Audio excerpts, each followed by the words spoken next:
అందరికీ నమస్తే. ఈయన మంథని నియోజకవర్గానికి సంబంధించిన ఎమ్మెల్యే 5 సార్లు ఎమ్మెల్యే గెలిచిండు. మరి ఒకసారి విప్గా చేసిండు, 2 సార్ల మంత్రిగా, ఇది రెండోసారి మంత్రి పదవి సేకరించిండు. మొన్నటి రోజున ఎలక్షన్ల సమయంలో ఏం మాట్లాడిండో ఒక్కసారి వింటే దానికి సంబంధించిన అంశాలంతా కూడా పూర్తిగా చర్చించుకుందాం. ముందుగా ఎలక్షన్ల సమయంలో ఏం మాట్లాడిండో ఒకసారి చూద్దాం.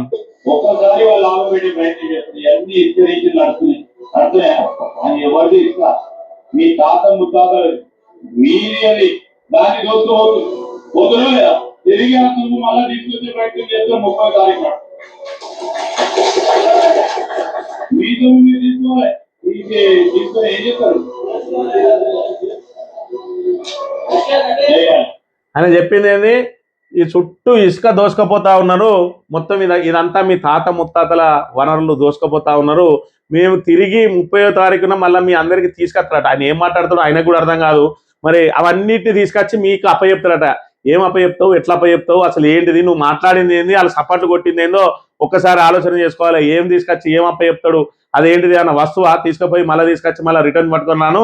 ఒకటి సరే, బీఆర్ఎస్ వాళ్ళు మీరు మైనింగ్ చేసినప్పుడు 10 సంవత్సరాల కాలంలో మీరు 40,000 కోట్లు తీసుకొస్తే వాళ్ళు ప్రతి సంవత్సరం 400 కోట్లు మరి ఇసుక ఖజానాకు జమ చేసిరు. మీరు 10 సంవత్సరాలలో 40 కోట్ల రూపాయల ఇసుకకు మరి అందులో ఖజానాకు జమ చేస్తే వాళ్ళు 400 కోట్లు జమ చేసిండ్రు. మళ్ళా ఇప్పుడు నువ్వు వచ్చిన తర్వాత ఇసుక మొత్తం ఆపేస్తా, వనరులు దోచుకోపోకుండా ఆపుతా అన్నావు. కానీ నీ సొంత నియోజకవర్గంలో ఏం జరుగుతుంది, నీ సొంత గ్రామంలో ఏం జరుగుతుంది ఒకసారి చూస్తే, ఇదేమో నీ సొంత గ్రామం ధన్వాడ. ఇగో ఇక్కడ మరి పెద్ద పెద్ద లారీలు పెట్టి ఈ చెరువులో దోసుకుపోతాండ్రు. మరి ఓకే, చెరువుల మట్టి తీయద్దా అనేది ఒకటి, రెండోది ఇటుక బట్టీలు ఎట్లా నడితే ఇటుక బట్టీలు పోవద్దా అనేది రెండు. మరి ఖచ్చితంగా ఇటుక బట్టీలకు చెరువు మట్టి ఇవ్వాల్సిందే, కానీ ప్రభుత్వ ఖజానా గండి కొట్టి కాదు, ప్రభుత్వానికి కట్టాల్సిన దాని ఏదైతే ఫీజులు ఉంటాయో అవి కట్టి తీసుకుపోవాలి. ఎలాంటి నిబంధనలకు సంబంధం లేకుండా ఇక్కడ నుంచి యథేచ్ఛగా పోతుంది. రెండో చూసుకున్నట్టయితే ఇక్కడ మంత్రిలో ఏ విధంగా దోసుకుపోతా ఉన్నారు, ఇది నిన్నటి అంశం, నిన్నటిదే చూసుకున్నట్టయితే రావుల చెరువులో మట్టి తవ్వకాలు, ఇటుక బట్టీలకు తరలింపు. మంతని పట్టణంలోని రావుల చెరువులో నిబంధనలకు విరుద్ధంగా జేసీబీలతో టిప్పర్ల ద్వారా మట్టిని తరలిస్తున్నారు. అర్ధరాత్రి అక్రమంగా మట్టిని కలవచెర్ల ప్రాంతంలోని ఇటుక బట్టీలకు తరలిస్తున్నారు. మట్టి తరలింపు విషయం తెలిసిన సంబంధిత అధికారులు పట్టించుకోకపోవడం శోచనీయం. జిల్లా అధికారుల నుండి కేవలం 25 ట్రిప్పులకు వ్యవసాయ పొలాలకు మట్టిని తరలించడానికి తీసుకున్న అనుమతితో నేరుగా ఇటుక బట్టీలకు తరలిస్తున్నారు. కేవలం 25 ట్రిప్పులకే అనుమతి ఉండగా వందలాది ట్రిప్పుల మట్టిని తరలిస్తున్నారు.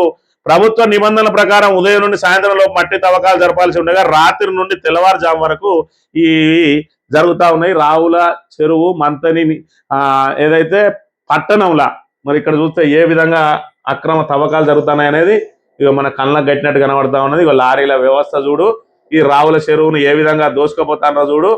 ఇక చూడు, మొత్తం దీన్ని అంతా కూడా గుల్ల చేసి ఇక లారీల మీద లారీలు ట్రాక్టర్లు, పెద్ద పెద్ద మరి టిప్పర్లు ఇక్కడ చూసుకుంటే కనబడుతుంది.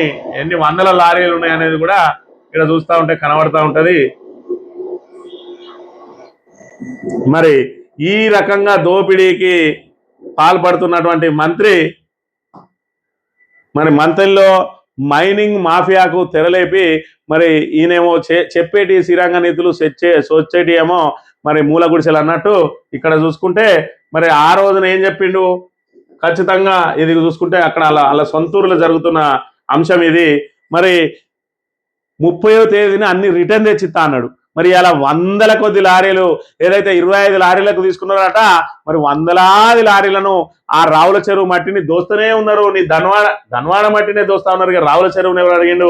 మరి ఈ రకంగా దోపిడీ గిరి చేస్తున్న నిన్ను ప్రజలు ఏం చేయాలి? ఆయన మాట ఏనుండి మంతని ప్రజలారా ఒక్కసారి గమనించుండి. మా దండి సచ్చీలుడు, ఓ సద్బ్రాహ్మణుడు, ఇక ఆయనను మించినోడు మనకు దొరకడన్నట్టు మరి ఏదో చూసి ఎవరో మురిసినట్టుగా ఇవాళ ఆయనే కొత్త కొత్త బట్టలు వేసుకొని పెద్ద పెద్ద కోట్లు వేసుకొని మరి పెద్ద పెద్ద వాహనాలు అలా తిరిగితే మనం ఇక్కడ ముడుచుడు తప్ప మంతని ప్రజానీకానికి ఒరిగింది ఏందో ఒక్కసారి ఆలోచన చేసుకోవాలి. ఈయన ప్రతిపక్షాలు ఉన్నప్పుడు ఏం మాట్లాడతాడు, తాత ముత్తాతల వనరులు దోసుకుపోతారు, అవన్నీ తెచ్చి 30వ తారీఖు మీ ముందర పెడతా అన్నాడు. మరి ఇప్పుడేం దోసుకుపోతా ఉన్నాడు, యథేచ్ఛగా మట్టిని దోసుకొని పోతా ఉన్నాడు. మరి ఇప్పుడు దీన్ని ఎవరు తెచ్చిస్తారు? మరి ఇదేంది నువ్వు చేసిన కానీ ఇదేం పని ఒక్కసారి మనం ఆయన అడగాలనా లేదో ఒకసారి ఆలోచన చేయాలి.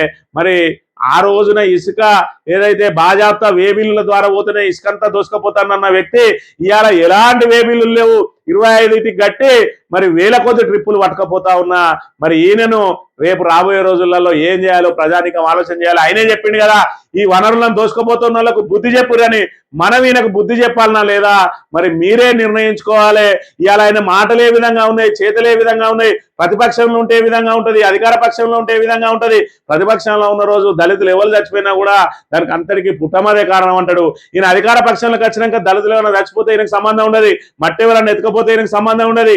ఇసుక ఆ రోజు వేబిల్లుల ద్వారా ప్రభుత్వ ఖజానాకు జమ అయితే ఇవాళ డైరెక్ట్ ఇలా అనుచరులు ఎవడు డైరెక్ట్ తీసుకుపోయి తోడుకొని పోతాను. ఇక మానేరులో పెట్టిండు, అక్కడ ఏది తాడిచెర్ల మానేరులా మరి వాళ్ళ కాంగ్రెస్ నాయకుడు మరి ఆయన బాజాప్త ఇగో ట్రాక్టర్ ఇసుక ఎవడు అడ్డుకునేటోడు ఉండడు. ఎవరికన్నా ఫోన్ చేయండి, పోలీసుకు చేయండి, రెవెన్యూకి చేయండి, అదేవిధంగా కలెక్టర్కి చేయండి, ఒక్కడన్నా స్పందిస్తే చెవు కోసుకుంటాం. ఇది దోపిడీ పాలన, రాక్షస పాలన, ప్రజాపాలన మీరే అర్థం చేసుకోవాలి. మంతనికి ఈయన వచ్చి చుట్టపు చూపుగా వచ్చి వెళ్ళిపోతాడు.